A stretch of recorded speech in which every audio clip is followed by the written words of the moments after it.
আমন্ত্রণ দীপ্ত সংবাদে, সাথে আছি আমি তারান্নুম জুথি। শুরুতেই জানাবো সংবাদ শিরোনাম। প্রতিহিংসা বা প্রতিশোধের রাজনীতি দেখতে চান না তারেক রহমান, ঐক্যে গুরুত্ব আরোপ। আমাদের মধ্যে মত পার্থক্য থাকবে, কিন্তু আমরা যদি চেষ্টা করি তাহলে সেই মত পার্থক্যের মধ্যে রেখে আলোচনার মাধ্যমে সেটি অনেক সমস্যার সমাধান হয়তো আমরা বের করে আনতে সক্ষম হব। আপিলের প্রথম দিন ৫১ জন প্রার্থিতা ফিরে পেলেন। পাবনা ১ ও ২ আসনে নির্বাচন স্থগিত। দেশে এলপিজি সিলিন্ডারের সংকট কাটছেই না, অতিরিক্ত দাম হাতিয়ে নিচ্ছেন ব্যবসায়ীরা। ইরানের সর্বত্র সরকার বিরোধী বিক্ষোভে উত্তাল, সেনাবাহিনী ও রেভলিউশনারি গার্ডের হুঁশিয়ারি।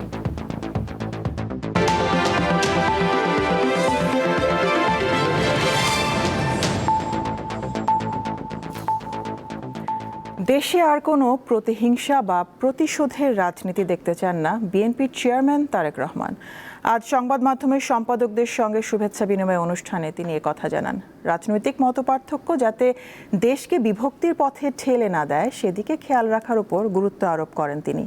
জাতীয় ঐক্য বজায় রাখা এখন সময়ের দাবি বলে মন্তব্য করেন তারেক রহমান। সদ্য দলের চেয়ারম্যানের দায়িত্ব নেয়া তারেক রহমান শনিবার সাংবাদিকদের সঙ্গে শুভেচ্ছা বিনিময় করেন। রাজধানীর গুলশানে একটি হোটেলে অনুষ্ঠানের শুরুতেই প্রত্যেক সাংবাদিকের সঙ্গে কুশল বিনিময় করেন তিনি।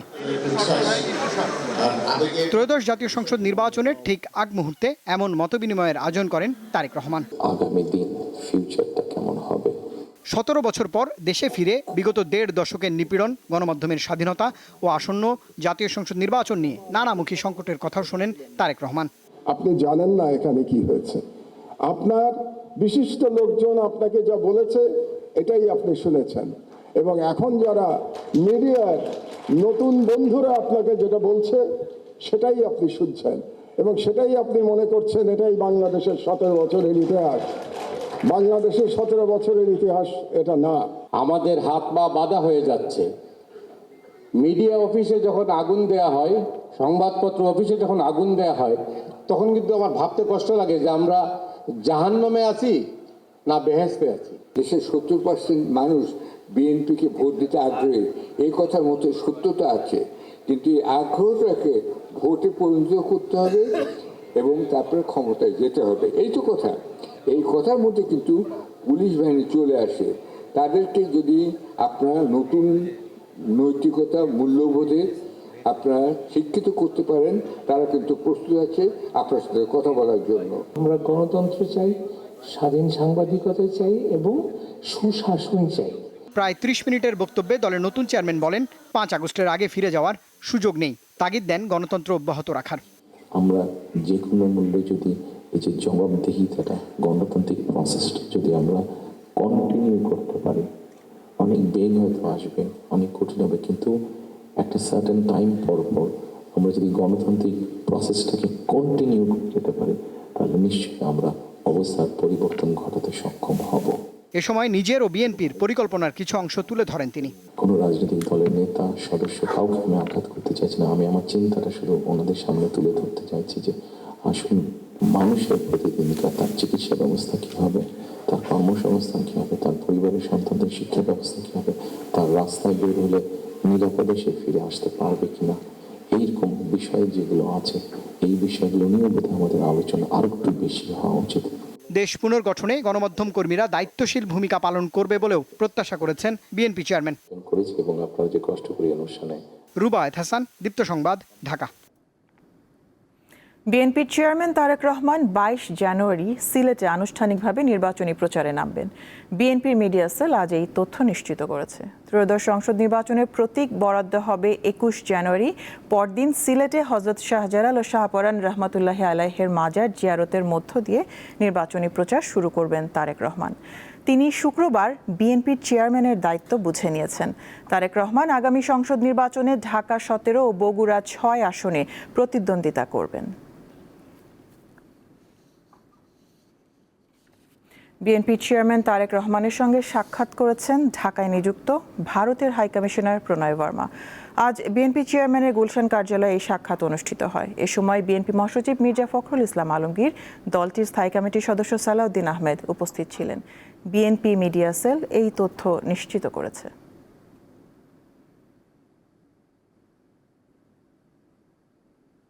জাতীয় নাগরিক পার্টি এনসিপির আহ্বায়ক নাহিদ ইসলাম অভিযোগ করেছেন, সরকার বিশেষ রাজনৈতিক দলের প্রতি ঝুঁকে গেছে, তাই নির্বাচন প্রভাবিত হওয়ার শঙ্কা দেখা দিয়েছে। আজ ইউরোপীয় ইউনিয়নের নির্বাচন পর্যবেক্ষকদের একটি দলের সঙ্গে বৈঠক শেষে তিনি দাবি করেন, নির্বাচনী প্রস্তুতিতে বিএনপি থেকে জামায়াত এনসিপি জোট অনেক এগিয়ে। শনিবার রাজধানীর একটি হোটেলে ইউরোপীয় ইউনিয়নের নির্বাচন পর্যবেক্ষকদের একটি দল জাতীয় নাগরিক পার্টি এনসিপি নেতাদের সঙ্গে বৈঠক করে। এনসিপির নেতৃত্ব দেন দলটির আহ্বায়ক নাহিদ ইসলাম। 1 ঘণ্টা ধরে ত্রয়োদশ জাতীয় সংসদ নির্বাচন সহ বিভিন্ন বিষয়ে আলোচনা করেন তারা। ইউরোপীয় ইউনিয়নকে ধন্যবাদ। পরে সাংবাদিকদের সাথে বৈঠকের বিষয় নিয়ে কথা বলেন এনসিপির আহ্বায়ক। এই ইলেকশনটা যাতে সুষ্ঠু হয় এবং রেজাল্ট হওয়ার পর যাতে সবাই এটাকে অ্যাকসেপ্ট করে নেয় এবং আমাদের ট্রানজিশনটা স্মুথলি হয় গণতান্ত্রিকভাবে, এটাই মূলত ওনাদের চাওয়া বা প্রত্যাশার জায়গাটা। নির্বাচনকে সামনে রেখে সরকার ও ইসির নিরপেক্ষতা নিয়ে প্রশ্ন তোলেন এনসিপির আহ্বায়ক। বিশেষ রাজনৈতিক দলকে সরকারিভাবে বিশেষ সুযোগ সুবিধা, বিশেষ প্রোটোকল দেওয়ার মাধ্যমে এক ধরনের সিগন্যালিং করা হচ্ছে এবং যেটা লেভেল প্লেইং ফিল্ডে বাধা তৈরি করতে পারে, এটার অসম অবস্থা তৈরি করতে পারে। কারণ প্রশাসনের বিভিন্ন স্তরে কিন্তু এটা এক ধরনের মেসেজ যায় যে সরকার কার পক্ষে আছে। তিনি জানান, জামাত এনসিপি জোট নির্বাচনের জন্য পুরোপুরি প্রস্তুত। জামাত ইসলামও একটি সুশৃঙ্খল দল, ডিসিপ্লিন পার্টি, এবং এনসিপি নিজের মধ্যেও মোটামুটি একটা সিদ্ধান্ত নিয়ে এসেছে। বিএনপির জায়গা থেকেও তারা কিন্তু তাদের বিদ্রোহীদেরকে কথা বলা, তাদেরকে বসানো বা ফুল ফ্লেজে কিন্তু তারাও নামতে পারে নাই, বরং আমাদের জামাত এবং এনসিপি জোট কিন্তু অনেকখানি এগিয়ে। ফলে আমরা মনে করতেছি যে একটু দেরি হলেও আমাদের নির্বাচনী যেই আয়োজন বা নির্বাচনী যে প্রস্তুতি, সেখানে আসলে খুব বেশি প্রভাব রাখবে না। এনসিপি কয়টি আসনে নির্বাচন করবে তা 2-1 দিনের মধ্যে পরিষ্কার হবে বলেও জানান নাহিদ ইসলাম। নূর আলম, দীপ্ত সংবাদ, ঢাকা। নির্বাচন কমিশনে আপিল করে আজ 51 জন তাদের প্রার্থিতা ফিরে পেয়েছেন। না মঞ্জুর হয়েছে 15টি আবেদন, স্থগিত আছে 3 জনের আবেদন। আজ রিটার্নিং কর্মকর্তা কর্তৃক বৈধ ঘোষিত একজনের প্রার্থিতা শুনানিতে বাতিল হয়েছে। সীমানা জটিলতায় পাবনা 1 ও 2 আসনে নির্বাচন স্থগিত করেছে নির্বাচন কমিশন। হলফনামায় ভুল তথ্য প্রদান, প্রয়োজনীয় তথ্যে ঘাটতি ও ঋণখেলাপি হওয়ার অভিযোগে স্বতন্ত্র ও দলীয় 723 জনের প্রার্থিতা বাতিল করেন রিটার্নিং কর্মকর্তারা। তাদের মধ্যে 645 জন নির্বাচন কমিশনে আপিল করেছেন। এসব আপিলের উপর ভিত্তি করে শনিবার 70টি আবেদনের শুনানি হয়। পেন্ডিং রাখা হয়েছে 3টি, তার ভিতরে একটা আপনার আগামীকাল বিকাল 5টা পর্যন্ত, আর 2টা 16 তারিখ পর্যন্ত। তথ্যগত কিছু অসঙ্গতি আছে, যেটা রিটার্নিং অফিসারের মাধ্যমে এটা নেওয়া হবে। আজকে 70 জনের ভিতরে 2 জনা আর উপস্থিত হন নেই। অনুপস্থিতির কারণে ওই 15টা রিজেকশনের ভিতরে ওই 2টাও। প্রথম দিন যারা প্রার্থিতা ফিরে পেয়েছেন তাদের অন্যতম হলেন এনসিপি থেকে পদত্যাগ করা ঢাকার 9 আসনের স্বতন্ত্র প্রার্থী তাসনিম জারা ও কক্সবাজার 2 আসনের জামায়াতের সহকারী secretary general Hamidur Rahman Azad. This is not a designated crime, এবং এই গ্রাউন্ডে আজকে আমাদের আপিলটা মঞ্জুর করা হয়েছে। তো ওখানে ওনারা বলার চেষ্টা করেছিলেন যে এটা ওই আইসিটি ট্রাইব্যুনাল কনভিকশন, এটা আসলে আইসিটি ট্রাইব্যুনালের কোনো কনভিকশন নাই। স্বতন্ত্র প্রার্থী হিসেবে নির্বাচনে যে মার্কা, সেটার জন্য আবেদন করতে পারবো আমরা। সেই প্রক্রিয়ায় আমাদের পছন্দ ফুটবল মার্কা, আমরা সেটা নিয়ে আবেদন করব। প্রার্থিতা ফিরে পেয়ে কেউ কেউ নির্বাচনের সুষ্ঠু পরিবেশ নেই বলে দাবি করেন। এই 12টি আপিল আমরা শুনানি করেছি। নির্বাচন আপিল ট্রাইব্যুনালকে আমরা ধন্যবাদ জানাই। অত্যন্ত ধৈর্যের সাথে এই কষ্টসাধ্য কাজটি তারা করছেন এবং তারা ন্যায় বিচারের জন্য সর্বোচ্চ চেষ্টা করছেন। এবং আমি সত্যের পথে আছি বলে আজকে আমার মনোনয়নপত্রটি কেউ আটকাতে পারেনি, এবং আমরা প্রমাণ করেছি আমরা জনগণের সাথে আছি, জনগণের সাথে ছিলাম, জনগণের সাথে থাকব। এদিকে আপিল বিভাগের আদেশের পরিপ্রেক্ষিতে পাবনা 1 ও 2 আসনে নির্বাচন স্থগিত রাখার সিদ্ধান্ত নিয়েছে ইসি। এখানে একটু তথ্যগত অসম্পূর্ণতা ছিল, সেজন্য আপনারা যে চিঠিটা পেয়েছেন সেটাই আর কি বহাল। আপাতত এরপরে কার্যক্রমকে স্থগিত রাখা হয়েছে পাবনা 1 আর 2। 18 জানুয়ারি পর্যন্ত আপিল আবেদনের শুনানি গ্রহণ করবে ইসি। 12 ফেব্রুয়ারি হবে ত্রয়োদশ জাতীয় সংসদ নির্বাচনের ভোট। শিউলি শবনম, দীপ্ত সংবাদ, ঢাকা। রাজধানীর দক্ষিণ বনশ্রীতে এক স্কুল ছাত্রীকে গলা কেটে হত্যা করা হয়েছে। দুপুরে প্রীতম ভিলা নামের একটি বাসায় এই হত্যাকাণ্ডের ঘটনা ঘটে। নিহত ফাতেমা আক্তার লিলি স্থানীয় রেডিয়েন্ট স্কুলের 10ম শ্রেণীর শিক্ষার্থী ছিল। পুলিশ জানায় পরিবারের সঙ্গে দক্ষিণ বনশ্রীর ভাড়া বাসায় থাকত লিলি। ফরাজি হাসপাতাল থেকে ওই শিক্ষার্থীর মরদেহ উদ্ধার করা হয়। এখন পর্যন্ত পুলিশ হত্যাকাণ্ডের কারণ এবং জড়িতদের বিষয়ে কিছু নিশ্চিত করতে পারেনি। রাজধানীতে এলপি গ্যাসের সংকট কাটছেই না। বেশিরভাগ দোকানে সিলিন্ডার মিলছে না। এই সুযোগে গ্যাসের অতিরিক্ত দাম নেওয়া হচ্ছে। ক্রেতাদের পাশাপাশি খুচরা বিক্রেতারাও পড়েছেন বিপাকে। রাজধানীর এলপি গ্যাস সিলিন্ডার সংকট এখনো কাটেনি। গ্যাস ব্যবসায়ী সমবায় সমিতির ধর্মঘট প্রত্যাহারের পরও তার প্রভাব পড়েনি বাজারে। গ্যাসের দাম নিয়ে রীতিমতো চলছে নৈরাজ্য। ক্রেতাদের অভিযোগ, প্রতি সিলিন্ডার 2000 থেকে 2500 টাকা পর্যন্ত নেওয়া হচ্ছে। 1250 টাকা ছিল যে বিগত আপনার এক সপ্তাহ আগে, এখন বর্তমানে 2200 টাকা 2400 টাকা দিলেও গ্যাস পাওয়া যাচ্ছে না। আমার 2টা হোটেল, একটা হোটেলেও গ্যাস নেই। আমার 2টা হোটেল বন্ধ হয়ে যাবে। আমার 8টা কর্মচারী, সবটি কর্মচারী বেকার হয়ে যাবে। আমার গ্যাসের জন্য আমি দোকান চালাইতে পারতেছি। 1400 টাকা 1300 টাকা বোতল যেটা ওইটা আনা 2500 2200 300 টাকা। বিভিন্ন দোকানে পড়ে থাকতে দেখা গেছে খালি সিলিন্ডার। অতিরিক্ত দামেও গ্যাস না পাওয়ায় ভোগান্তিতে ক্রেতারা। গতকালকে উনি বললো যে আগামীকাল পাবেন, কারণ আজকে আবার বলতেছে বলে আগামী সোমবারের দিকে পাইতে পারে। লাইনে আমরা 1080 টাকা প্রতি মাসে দিয়ে যাচ্ছি, ওখানে কোনো খবর নাই, বোতল নিয়ে টানা নেই। এটা হলো প্রশ্ন। তা বোতলের রেটটাও কমাক আর লাইনের গ্যাসটাও দেখ। বেশি টাকা হইলেও নিতে চাই, কিন্তু আমরা তো পাচ্ছি না। আমি একজন ভুক্তভোগী। ধরেন আমি রামপুরা থেকে শুরু করে রামপুরা, এই আশপাশ মালিবাগ, মৌচাক, এইদিকে ঘুরতে ঘুরতে এই পর্যন্ত আসছি, আমি কোথাও পাচ্ছি না। ডিলাররা বলছেন সংকটের অজুহাতে নির্ধারিত দামে গ্যাস সরবরাহ করছেন না পরিবেশকরা। এজন্য ক্রেতাদের গুনতে হচ্ছে বাড়তি টাকা। কোম্পানিতে গ্যাস নেই, ওই কোম্পানিতে একটা গাড়ি পাঠাইলেই 3-4 দিন লাগে একটা গাড়ি আসতে। কোম্পানি থেকেই বলতেছে গ্যাস ওদের কাছেই সংকট, আমাদের দিতে পারতেছে না। আর আমরা দিলে তো বিক্রি করবোই।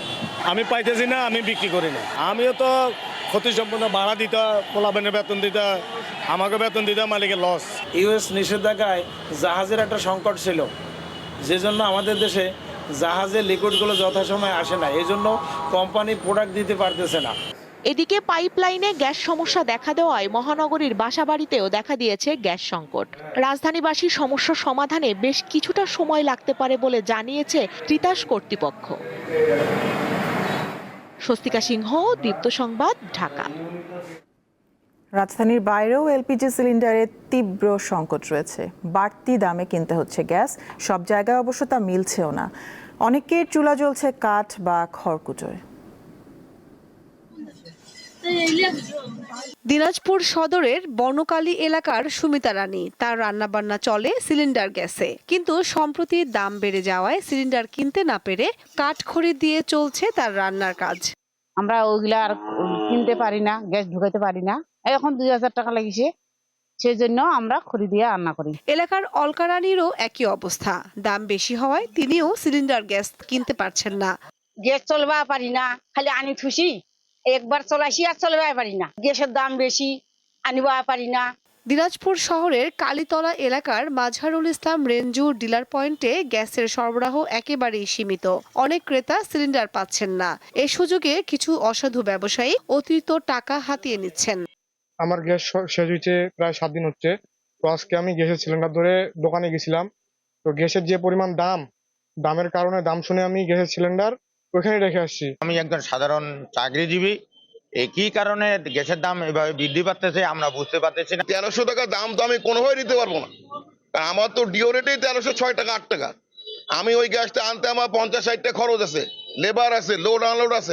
নারায়ণগঞ্জেও মিলছে না গ্যাস, বেশিরভাগ জায়গায় সিলিন্ডার নেই। এই অবস্থায় বৈদ্যুতিক চুলা অথবা কাঠের চুলায় রান্নার কাজ সারছেন অনেকেই। 12 কেজির একটি সিলিন্ডার কিনতে গুনতে হচ্ছে 2000 থেকে 2500 টাকা পর্যন্ত। গ্যাসের বোতল আমরা টাকা দিয়েও পাইতাছি না, 1600, 1700, 1800, 2000 এমন দাম। গ্যাস পায় না, সিলিন্ডার গ্যাস পায় না, মানুষকে হাহাকার করতে আছে। গাজীপুরেও গত এক সপ্তাহে সিলিন্ডার গ্যাসের দাম বেড়েছে। খুচরা দোকানে প্রতিটি বিক্রি হচ্ছে 1500 থেকে 1800 টাকায়। কামরুন নাহার, দীপ্ত, বার্তা কক্ষ। চট্টগ্রাম বিশ্ববিদ্যালয়ে আইন বিভাগের এক শিক্ষককে হেনস্থার পর টেনে হিঁচড়ে প্রক্টর অফিসে নিয়ে গেলেন চাকসুর কয়েকজন নেতা। তার নাম হাসান মোহাম্মদ রোমান, তিনি সহকারী অধ্যাপক। প্রত্যক্ষদর্শীরা জানান, আজ দুপুর 12টার দিকে স্নাতক প্রথম বর্ষের ভর্তি পরীক্ষার দায়িত্ব পালন করতে গিয়ে তিনি শারীরিক হেনস্থার শিকার হন। এক পর্যায়ে হাসান মোহাম্মদকে টেনে হিঁচড়ে প্রক্টরের কার্যালয়ে নিয়ে যাওয়া হয়। তিনি বিশ্ববিদ্যালয়ের সাবেক সহকারী প্রক্টর। হাসান মোহাম্মদ ক্যাম্পাসে আওয়ামী ও বামপন্থী শিক্ষকদের সংগঠন হলুদ দলের একাংশের সঙ্গে যুক্ত। তার বিরুদ্ধে জুলাই গণঅভ্যুত্থানে ছাত্রদের বিপক্ষে অবস্থান নেওয়ার অভিযোগ করেন চাকসুর নেতারা।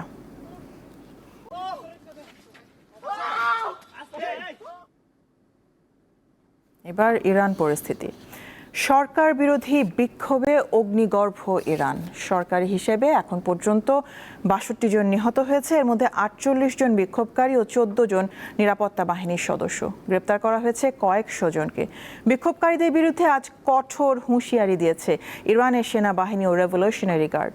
আন্দোলনকারীদের দমন নিপীড়ন বন্ধে তেহরানকে আবারও হুঁশিয়ারি দিয়েছেন যুক্তরাষ্ট্রের প্রেসিডেন্ট ডোনাল্ড ট্রাম্প।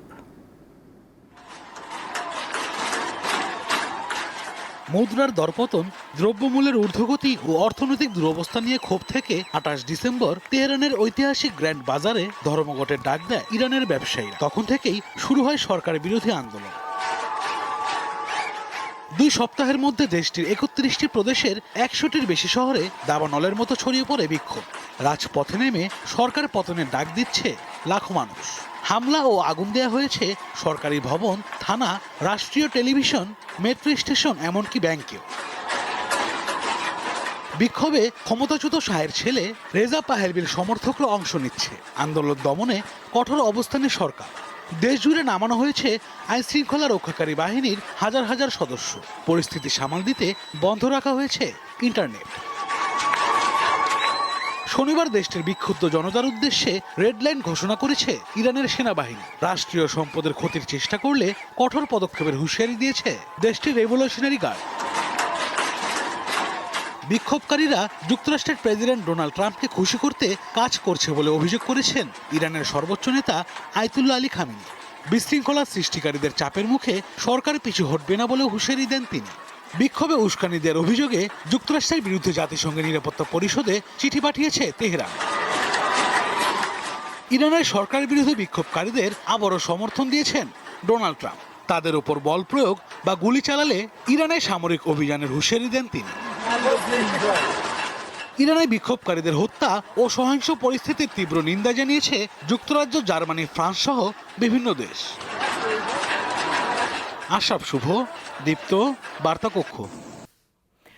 গত বছরের শুরুতে মূল্যস্ফীতি কিছুটা সহনীয় পর্যায়ে থাকলেও পরে তা লাগামহীন হয়ে পড়ে। বিশৃঙ্খলা ছিল পণ্যের উৎপাদন ও বাজার ব্যবস্থাপনায়। নিশ্চিত হয়নি জ্বালানি নিরাপত্তা, আর বিনিয়োগ ছিল নিম্নমুখী। আজ সংবাদ সম্মেলনে এমনটি জানিয়েছে centre for policy dialogue, CPD. বহুমাত্রিক ঝুঁকি। বাংলাদেশের অর্থনীতি 2025-26 নির্বাচনী বাঁকে বহুমাত্রিক ঝুঁকি শিরোনামে শনিবার সংবাদ সম্মেলন করে বেসরকারি গবেষণা সংস্থা centre for policy dialogue, CPD. রাজধানীর ধানমন্ডিতে প্রতিষ্ঠানটির কার্যালয়ে মূল প্রবন্ধ উপস্থাপন করেন সিপিডি নির্বাহী পরিচালক ফাহমিদা খাতুন। এতে উঠে আসে অন্তর্বর্তী সরকারের সময় মূল্যস্ফীতি ও বাজার ব্যবস্থার বিভিন্ন দিক। সৌর এবং বায়ু শক্তির অংশ খুব সামান্য এখানে বেড়েছে, আর দেশীয় গ্যাস এবং এলএনজি এই ক্ষেত্রে আমরা দেখছি যে বর্তমানে গ্যাস সরবরাহ কিছুটা কমেছে, তবে এলএনজি সরবরাহ অনেক বেড়েছে। ব্যাংকের তারল্য এবং ঋণ ইত্যাদির বিষয় যদি আমরা দেখি, তাহলে দেখা যায় যে ব্যাংকে তারল্য রয়েছে কিন্তু ঋণের চাহিদা কম, কারণ বিনিয়োগ ক্ষেত্রে একটা স্থবিরতা দেখা গেছে। মজুরি যেহেতু বাড়ে নাই, মানুষের জীবনযাত্রার উপরে অত্যন্ত চাপ পড়েছে, নিম্ন আয়ের উপরে, এবং সেটার ফলাফল আমরা দেখছি যে বিভিন্ন জরিপে যে দারিদ্র্য আবার বাড়তে শুরু করেছে। বর্তমান সরকারের আমলে জ্বালানি নিরাপত্তা ঝুঁকিমুক্ত রাখা সম্ভব হয়নি বলে উল্লেখ করেন সম্মানীয় এই ফেলো। ইম্পোর্ট তো 4%-এর মতো গ্রোথ হয়েছে। যেটা আমরা বলতে চেয়েছি সেটা হলো যে যেহেতু ইন্টারন্যাশনাল মার্কেটে কমোডিটি প্রাইস কমেছে, সেহেতু কেবলমাত্র আমি যদি ডলারের অঙ্কে বা টাকার অঙ্কে যদি আমি প্রবৃদ্ধি দেখি তাহলে এটা পুরা চিত্রটা দিবে না। আমাদের যে বৈদেশিক ঋণ এবং তার যে বোঝা, এটা ক্রমান্বয়ে বাড়ছে এবং দেশীয় ঋণের বোঝাও বাড়ছে। সিপিডি বলছে গত 1.5 বছরে বহুমুখী উদ্যোগের কারণে আর্থিক খাতের ধস ঠেকানো গেছে, তবে সার্বিক অগ্রগতির জন্য দরকার সংস্কার প্রস্তাবের বাস্তবায়ন। সমস্ত সূচকগুলো কিন্তু একটা নেতিবাচক অবস্থায়, রিজার্ভ বৈদেশিক মুদ্রার রিজার্ভ সেটাও কিন্তু পতনের দিকে। এই গত 1.5 বছরে এই পতনটাকে বন্ধ করা গেছে কোনো জায়গায়, যে একটা ফ্রি ফল, সেটা রিজার্ভটাকে ঘুরে দাঁড়াচ্ছে, এখন এসে এটা প্রায় 6 মাসের আমদানির সমতুল্য হয়েছে। সংস্কার কার্যক্রম ধারাবাহিকভাবে বজায় রাখতে হবে। সরকারি অর্থ ব্যবস্থায় শৃঙ্খলা ফেরাতে অগ্রাধিকার দেওয়া উচিত বলে মনে করেন সিপিডির নির্বাহী পরিচালক। দুই দিকের একটা মিশ্র অবস্থায় আমরা রয়েছি। হেদায়েতুল্লাহ সীমান্ত, দীপ্ত সংবাদ, ঢাকা। কক্সবাজারের টেকনাফে রোহিঙ্গা ক্যাম্পে আধিপত্য বিস্তার নিয়ে 2 পক্ষের গোলাগুলিতে এক যুবক নিহত হয়েছেন। উপজেলার নয়াপাড়া 27 নম্বর ক্যাম্পে এই ঘটনা ঘটে। নিহত যুবকের নাম নূর কামাল, তিনি ক্যাম্পের আই ব্লকের বাসিন্দা। গতরাত 1টার দিকে ক্যাম্পে 2 পক্ষের মধ্যে গোলাগুলি হয়। এ সময় নূর কামাল গুলিবিদ্ধ হন। রাতেই পরিবারের সদস্যরা তাকে হাসপাতালে নিয়ে যান। সেখানে দায়িত্বরত চিকিৎসকরা নূর কামালকে মৃত ঘোষণা করে।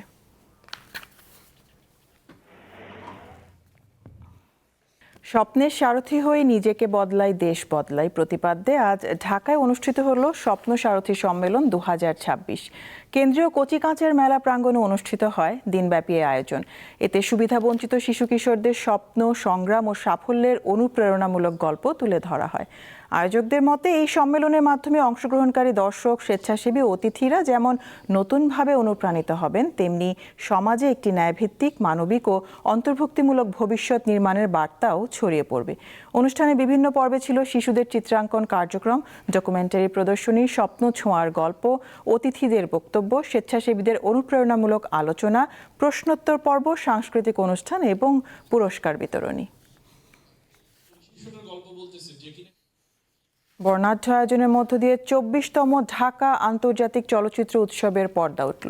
বিকেলে জাতীয় জাদুঘরে উৎসবের উদ্বোধন করেন তথ্য সম্প্রচার উপদেষ্টা সৈয়দা রিজওয়ানা হাসান। এই উৎসবকে বিভাগীয় শহরগুলোতে ছড়িয়ে দেওয়ার তাগিদ দেন তিনি। অনুষ্ঠানে দেশি বিদেশি চলচ্চিত্র নির্মাতা, সাংস্কৃতিক ব্যক্তিত্ব ও বিভিন্ন দেশের প্রতিনিধিরা অংশ নেন। এছাড়া বাংলাদেশ ও চীনের মধ্যকার সাংস্কৃতিক বিনিময়কে তুলে ধরতে চীনা চলচ্চিত্র বিষয়ক একটি বিশেষ প্রদর্শনী কর্নার উদ্বোধন করা হয়। এবছর বিশ্বের 91টি দেশের 245টি চলচ্চিত্র প্রদর্শিত হবে। উৎসবের পর্দা নামবে 18 জানুয়ারি। ঢাকার বাইরে এবার না হলে অন্যান্যবার যে 8টা বিভাগীয় এলাকাতে এই ফিল্মগুলো প্রদর্শিত হবে, তাহলে আরো বড় সংখ্যক মানুষ এই ফিল্মগুলো দেখতে পারতো এবং যেটা বললাম, সাংস্কৃতিক মেলবন্ধনের পাশাপাশি মূল্যবোধের জায়গাতেও তারা নতুন করে আবার ভাববার সুযোগ পেত। আন্তর্জাতিক প্রসঙ্গ। মেক্সিকোতে সামরিক অভিযান চালাতে পারে যুক্তরাষ্ট্র। দেশটির প্রেসিডেন্ট ডোনাল্ড ট্রাম্প এই কথা জানিয়েছেন। মেক্সিকো ভিত্তিক মাদক পাচারকারী চক্রকে নির্মূল করতে স্থল অভিযান চালানো হতে পারে বলে জানিয়েছেন তিনি। যুক্তরাষ্ট্রের সংবাদ মাধ্যম ফক্স নিউজকে দেওয়া এক সাক্ষাৎকারে ট্রাম্প আরও বলেন, মেক্সিকোর অপরাধী চক্র বছরের পর বছর বন্যার মতো মাদক ও অবৈধ অভিবাসী পাচার করছে। যুক্তরাষ্ট্র গত কয়েক মাস সাগর পথে তাদের বিরুদ্ধে অভিযান চালাচ্ছে এবং শতকরা 97% মাদক পাচার প্রতিরোধ করতে সক্ষম হয়েছে। তিনি বলেন, এই চক্রের বিরুদ্ধে সামরিক অভিযান শুরুর সময় এসেছে।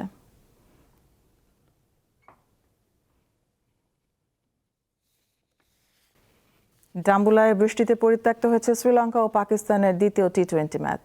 একটি বলও খেলা হয়নি, এমনকি সম্ভব হয়নি টস করাও। দীর্ঘ অপেক্ষার পর স্থানীয় সময় রাত 8:30টার পর ম্যাচ পরিত্যক্ত ঘোষণা করেন আম্পায়াররা। প্রথম টি-20তে শ্রীলঙ্কাকে 6 উইকেটে হারিয়ে 3 ম্যাচের সিরিজে 1-0 এগিয়ে আছে পাকিস্তান।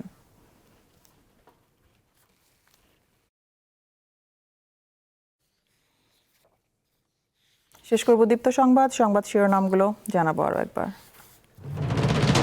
প্রতিহিংসা বা প্রতিশোধের রাজনীতি দেখতে চান না তারেক রহমান, ঐক্যে গুরুত্ব আরোপ। আপিলের প্রথম দিন ৫১ জন প্রার্থিতা ফিরে পেলেন। পাবনা ১ ও ২ আসনে নির্বাচন স্থগিত। দেশে এলপিজি সিলিন্ডারের সংকট কাটছেই না, অতিরিক্ত দাম হাতিয়ে নিচ্ছেন ব্যবসায়ীরা। ইরানের সর্বত্র সরকার বিরোধী বিক্ষোভে উত্তাল, সেনাবাহিনী ও রেভলিউশনারি গার্ডের হুঁশিয়ারি।